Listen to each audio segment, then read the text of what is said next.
The trial of 58-year-old Richard Satchwell of Grattan Street, Youghal, for the murder of his wife Tina at the same address in March of 2017 continues at the Central Criminal Court in Dublin.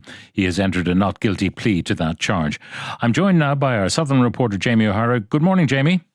Good morning, Pat. Now, the jury at the trial have seen a video of an interview in 2023 where he admits that he buried his wife. What did the jury see in relation to that? That's right, Pat. Detective David Kelleher told the court that the search at Grattan Street in Youghal in County Cork had continued following Richard Satchwell's release from that first arrest from Cove Garda Station on the 11th of October 2023. Then Detective Kelleher said on that evening he was made aware of the discovery of remains under the stairs and said Superintendent Adrian Gamble had obtained a warrant for a rearrest. Detective Kelleher said he arrested Richard Satchwell at O'Brien Place in Youghal just after midday on the 12th of October for the alleged offence of murder. Mr. Satchwell was then brought to Cove Garda Station and arrived there 45 minutes later at 12:47 p.m. And then to the video of that interview. Yeah, so an interview on the 12th of October was conducted at 15:35 at Cove Garda Station, and the jury were told the video is 2 hours and 40 minutes. Detective Sergeant David Noonan asks Richard Satchwell to go into as much detail as possible. He then says, "I want you to know I'm here to listen," and then says, "What would you like to say?" So Richard Satchwell outlined the events of going to the car boot sale on the 19th, and then he said he always knew that the 20th of March was one of those days when Tina could be nice or nasty, as it was the 20th anniversary of her grandmother's death. And some context on that past, that grandmother had basically raised Tina Satchwell and was like a mother to her. He said he came into the house then on the 20th, the next day, from out the back, where he was doing some jobs and had seen Tina Satchwell at the bottom of the stairs, and she had just flew at him. He said the belt of her bathrobe was here on her, and he indicated at neck level on the video. And Richard Satchwell said he didn't know what to do and had held her for a good 20 minutes, half an hour, and that one of the dogs had actually come over and then licked her face. Then he says he went to the post office with the dogs, and when he returned, he had held her and kissed her on the head and said there was no taking back. He said the reason he had stopped then at the church, Grange Church, on the way to Dungarvan in County Waterford later, was to light a candle for Tina. Quote, "I went to Dungarvan, I know I did." On the way back, he says he stopped and was trying to think what to do. He said she was a beautiful woman and her face was all distorted by anger. He then says, "I buried her under the stairs." And the jury heard Richard Satchwell had made efforts that day to get roses, as they were her favourite flowers, and he had called her my Irish rose, he says in the video. But on the day he could only get tulips. And he said that he had no excuses for not coming forward, and said once it was done, there was no taking back. Sergeant Noonan then thanks Richard Satchwell for telling him all of that and says, "I can see you're emotional." Then, Pat, everything slows down in terms of the interview. It becomes more of a question and answer interview then. It really does slow down from there. So when asked what had happened on the previous day, the 19th, Richard Satchwell tells Sergeant Noonan that someone had said something nasty to Tina at the car boot sale in Carricktool, and that she was the kind of person that when she gets upset, Pat, it goes around in her head, he said. He said she had slapped him on the head on that car journey back to Youghal, had actually knocked the glasses off his face, but was talking normally by the time they got back to their house in Youghal. And then he speaks more about the 19th of March, 2017, and he says Tina was pleasant, that she was calm, with no anger, and that they'd had a pizza from Apache Pizza, and then he had drawn her a bath and had then covered the bed in towels and rubbed baby oil onto her. And he said Tina was very calm and what he described as beautiful Tina, but said when she lost it, her face used to distort when she got angry. So what happened then? So he said, not everything I said to cover it up was a lie. And then he says that she did cry on his shoulder at night. We had previously heard evidence of this. He said that since they moved to Youghal, he had wondered why she was so upset and wondering if it was because of him, but says he essentially came to the realisation that she was missing Fermoy. Now, Fermoy, of course, North Cork, where Tina grew up and has family there. He said, yes, there was always anger, but never tears until Youghal.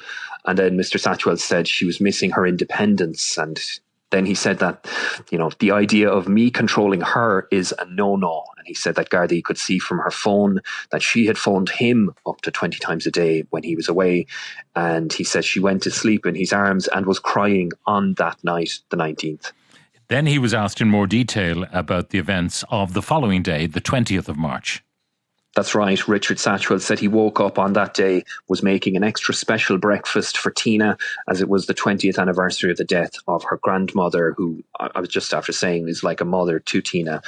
And he then says he later heard a scraping sound. And he says Tina is there with a chisel scraping plasterboard that he had put up at the bottom of the stairs. He says she just flew at me, and he motions on the video being attacked by an implement in his hand. He says he asked her, "What are you doing?" And then he says, "I don't know if I startled her." And then he says her reaction was that of a startled person and that she was angry. He describes her hair as unbrushed and her face as being red. He said, all I can remember from the point where he asks, "What are you doing?" is flying backwards. He said, "She jumped at me, just went for me." Then he says his attention was very much on the chisel and said the incident had happened in a flash and within seconds it was over. And then he falls backwards onto the floor, that Tina was on top of him and that he was holding the rope belt of the bathrobe. And he said, "The belt was here, Pat." And he motions at neck level on the video. And she was trying with all her might to get me with the chisel. And then when asked, "Did Tina get you?" he says, "No." Then he says the next thing he remembers is Tina falls on top of him. And he said, "I can't say how many times she went for me. I was holding her off, fearful. I was afraid. And then afterwards, I just lay there numb." Now, he said he couldn't go into detail as he doesn't have the details. That's right. A quote here, "I just grabbed out when I was falling back." And he doesn't know why the belt was so high. He had indicated it was at neck level. He doesn't know why it was so high. The jury heard Mr. Satchwell say that Tina was going for his head with the chisel. Then Sergeant Noonan has a belt on the video and he asks Richard Satchwell to hold the belt the way he was holding it during the incident. And Richard Satchwell replies, "Please no." So he said at the time he wasn't thinking straight and was wondering what he could do to keep things normal following the incident. And one of those things was to go to the post office. And he said then he had spent an hour and a half with Tina on the floor and was holding her and kissing her head when he got back, and said there was, quote, "a sense of reality not being real. We know it's happened, but part of you is telling it's not reality." And what did he say then? He said, "I'm not a monster." And then he said, "Once the lie started, I couldn't stop it." He later described Tina as looking like she was asleep, described feelings of hating himself, but he said he ultimately didn't do anything because he wanted to go on for Tina's dogs that he said were like children to Tina. And then Richard Satchwell goes into detail about the dogs. And then he said Tina is still in the same place when he gets back from Dungarvan in County Waterford, and he knew she wasn't alive because her body was cold. Then Sergeant Noonan asks, "Did you call anyone?" And the reply was, "No, I just lay there numb." When asked why he didn't call, he said shame. He said in 6.5 years, the shame, it doesn't go. It never goes. He had essentially said as well, or he had said that in terms of her body, he said, "I was holding the 17-year-old girl I met 30 years before." And then he's asked what caused Tina to die. He says, "I don't know. I can't say." And then the weight of Tina on the belt is mentioned, but ultimately he said it happened so fast and he didn't know. Now, what was his account of what happened next? So he said he had held Tina's body for all of Monday night, and the next morning had laid Tina on the couch. And then he said he'd buried her it was a Sunday afternoon, he said, but he wasn't sure whether it was the 26th or 27th of March. And then he was asked, where was Tina until then? And he replied, in the freezer. Later he says, "I never wanted to hurt her," said he never laid a finger on her ever, and said Tina had known about this effort to adopt the monkeys, which we've spoken about previously, Pat. And then he said that Tina had actually helped in those efforts. And then he's asked about the burial under the stairs and says, it's been killing me since I did it. He says he wrapped Tina in black plastic so that the dirt, the soil would not be directly on top of her, that there would be a barrier between her and the soil, and said, the amount of times I sat and talked to that piece of ground, you wouldn't believe. He also said, I should have just let her stab me. I should have let it be the end of me. And then he's asked about the actual burial itself. That's right, Pat. He said he had to make it as special as he could for Tina.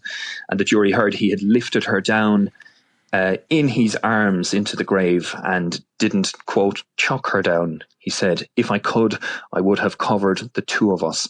And then he says he sat there for what could have been hours. And he didn't put anything under the stairs or close the door off the stairs to that area for 9 or 10 days, he said.